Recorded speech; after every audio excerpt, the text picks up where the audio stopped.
Something as simple as lens choice can dramatically affect your interview footage. In this video, we'll show you how much of an impact is made on the image by changing just the focal length of a lens. For this demonstration, we will be changing the camera position relative to the subject while trying to keep the same framing. We've set up a basic interview scenario with full lighting. We'll be using Canon zoom lenses on a Sony FS700 with a lens adapter that does not affect the focal length.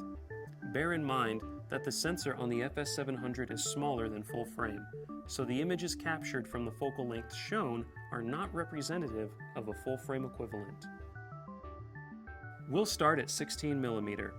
We find that lower focal ranges are not usable because not only do they create unpleasant distortion in the subject, but in order to keep a medium close-up, the camera needs to be set up extremely close to the subject. Between about 35 and 50mm, the apparent distortion starts to ease off a little, while the field of view of our background is still very present.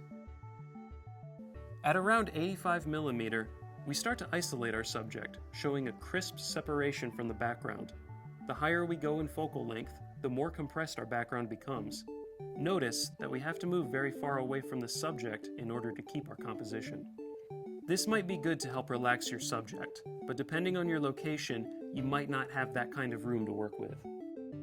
Our decision on focal length is generally decided by three things: how tight we want our image to be on our talent's face, how large the room is, and how much background we want to see in the frame. Longer focal lengths will be a bit more dramatic, while medium ranges can provide more context to the image by opening up the location. We find ourselves shooting between 50mm and 100mm on most interviews. For more tips and tricks like these, be sure to check out our chapter on composition in our ebook about shooting better video interviews.